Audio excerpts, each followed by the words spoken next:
guys! Welcome back to my channel. Grabe, the days are passing by so quickly. June na ngayon, and another month has passed. And so, it means that we are going to be talking about books that I have read for the month of May. But before we begin, please don't forget to like this video, subscribe to my channel, and click that notification bell so that you will always get notified whenever I upload new videos like this one.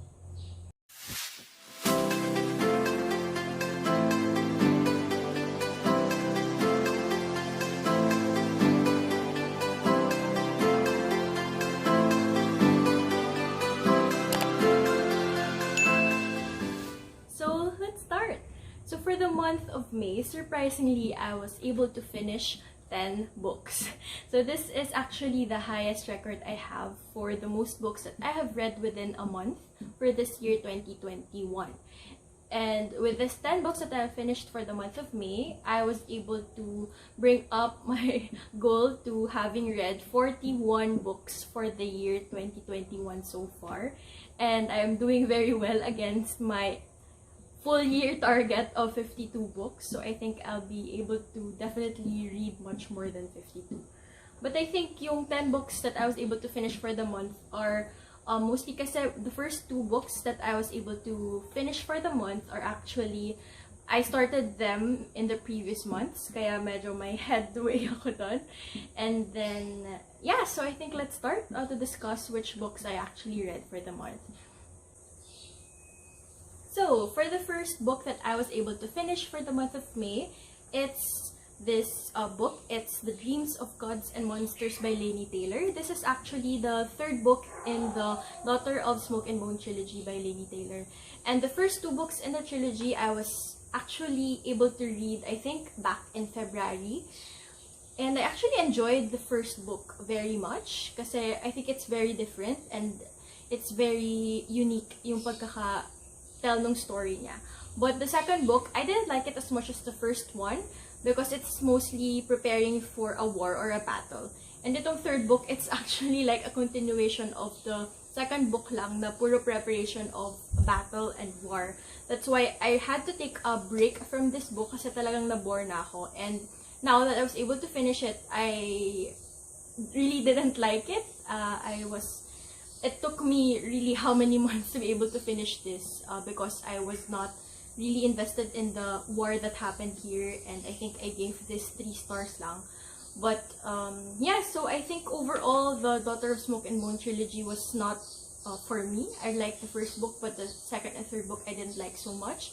But I'm still very eager to read another series or duology by Laini Taylor, which is The Strange the Dreamer duology. So I hope that I'll be able to like that better than the Daughter of Smoke and Bone trilogy.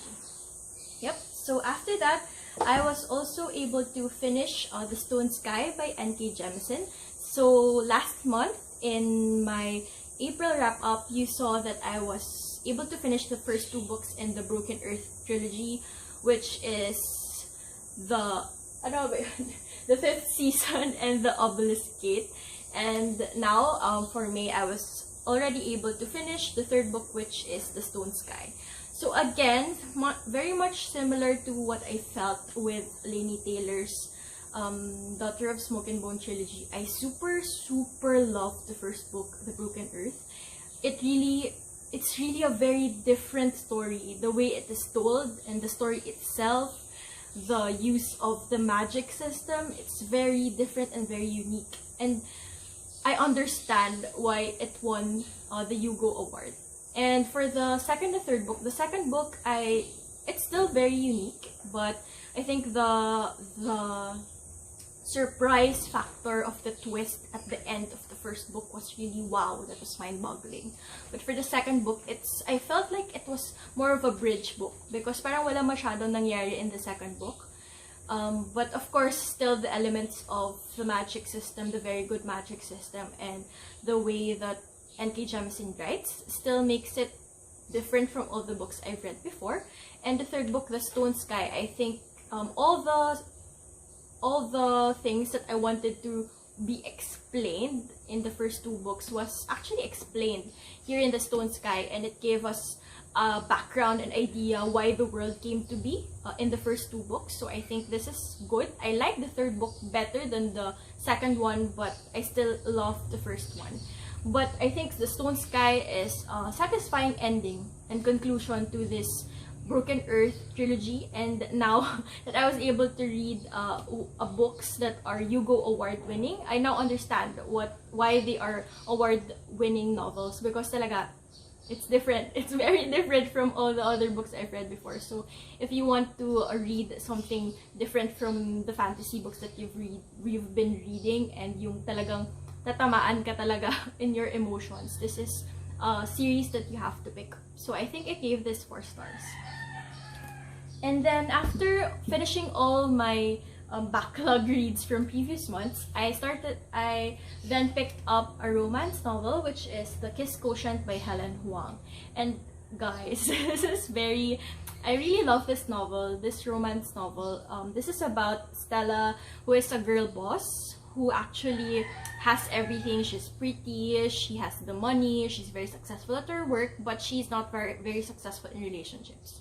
So to help her be more well-versed in how to handle relationships, she hires Michael, who is a professional escort, to help her with how to handle relationships. And that's where the story starts. And I think this is a fun and light romance read. It's a feel-good romance. It's also steamy. If you like steamy romances, this is also for you. And I think one of the best things that I've learned from this book is it really proves that no matter sometimes you really feel that you're unworthy to be loved, and no matter how sometimes you put so much high walls around you so that you won't be affected, or you won't be hard, you won't feel the pain if ever some relationships don't work out. There would still be someone out there who will come along in your life and make you feel that you're really worthy of all the love in the world ever since, and who will really climb no matter how high those walls that you've put around yourself para lang to reach you and to make you feel loved. So I think yun talaga I think the best way to sum up the feelings that I have for this book. Yep, so if you want a feel-good romance, this is for you. So I think I gave this 4 to 4.5 stars. And after that, of course, I started now with my read of the Shadowhunter Chronicles. So if you watch my previous videos, I did a huge haul of all the Shadowhunter Chronicles books. And for the month of May, I already started. And I started with the first 3 books of the Mortal Instruments series, which is The City of Bones, The City of Ashes, and The City of Glass. So coming into these books, I really tried to manage my expectations, because from all the reviews that I've been reading and watching before, they say that if you actually started reading the Shadowhunter Chronicles, especially the Mortal Instruments, in your 20s, like me, I'm actually in my mid to late 20s, it's really not something that you would enjoy as much as compared to if you've really read it during the time na it was intended for you, which is actually, this one has been published when I was in high school. So I actually, because of that, I tried to manage my expectations and not expect so much from this one. So reading the first book, which is City of Bones, I didn't quite enjoy it, because I realized that I actually watched the movie adaptation years before when it was released. And reading through this book, parang nagkakaroon ako ng flashbacks of all the things that I've watched from the movie. So lahat na nangyari dito wasn't a surprise for me, and because nga I watched the movie. So I think I just gave this first book 3 stars. But surprisingly, when I was able to read through the second book and the third book, I really enjoyed it. So siguro yun nga yung hindi ko pagka-enjoy din sa first book is because of I was able to watch movie adaptation niya in the previous years. But itong second and third book, I was really able to enjoy it. The twists and turns, the story between Cleary and Jace is something that I enjoy. It's just that syempre, it's not as mind-boggling yung mga twists and turns as what Brandon Sanderson writes. But, of course, yung the world that Cassandra Clare is starting to create in this Mortal Instruments is very enjoyable. And I was able to enjoy it even if talagang hindi siya intended for my age. It's intended for high school students. But, nevertheless, I enjoyed it. And I think I gave both second and third books 4 stars each. And then after the first 3 books in the Mortal Instruments series, I then jumped to the Infernal Devices trilogy. Yes, which is eto. So first, of course, the Clockwork Angel, the Clockwork Prince, and the Clockwork Princess. So this one, I also enjoyed it so much, and siguro mataas din yung expectations ko for this trilogy because of all the Shadowhunter Chronicles. I think this is the highest rated of the readers because they said that this is their favorite out of all the books in the Shadowhunter Chronicles. And for me, I really did enjoy it, especially because I was very invested into the love triangle between Tessa, Will, and Jem. Kasi talagang that's what kept me reading throughout this book. The plot is also quick, and there are a lot of twists and turns that some of them I didn't predict, some of them I did predict. But I think what really made me like the series that much and made me invested is because of the emotions that I've harbored while reading Will, Jem, and Tessa's love story. Kasi talagang my heart has been breaking.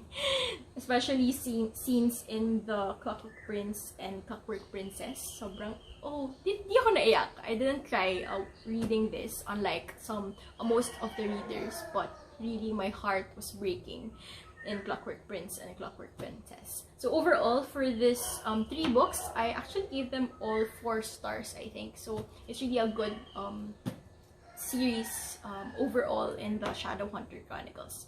So there, please let me know down in the comments below if you're interested in me making like spoilery book talks about the books that I've read so far in the Mortal Instrument series and the Infernal Devices trilogy and other Shadowhunter Chronicles books, because I'm thinking if I'll be filming spoilery thoughts so that you would be able to know more about my in-depth thoughts about reading this book. So please let me know.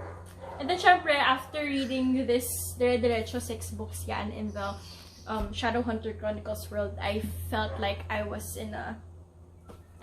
needed a palate cleanser from a break from the fantasy world. So I picked up a romance book. So I think when I feel like I've been reading so much fantasy books na and I need a palate cleanser, I think my go-to books are really romance books. And this next book that I picked up, which is the last book that I read for the month, is actually, I was just passing by Fully Booked one, I think last week. And I said, syempre sabi ko, hindi ako bibili because I have a lot of books that I haven't read yet. But when I saw this, I think the cover really just calls out to me. And I haven't heard of this book yet, and even the author I haven't heard. But when I saw this, parang it's really calling out to me, and sabi ko, sige, I'll pick this up. So what I'm talking about is The Light We Lost by Jill Santopolo. So really never heard of this book and this author. But after reading this, I actually finished this book in less than 24 hours. So that's how fast I flew through this book. And grabe, I don't understand why I haven't heard of this book and this author. So this, for me, this is very, very kulang yung hype. Underhyped siya for me. Because grabe yung emotions that I was able to feel with this book. I can't explain eh. Parang this book is about the bliss and the torment of love.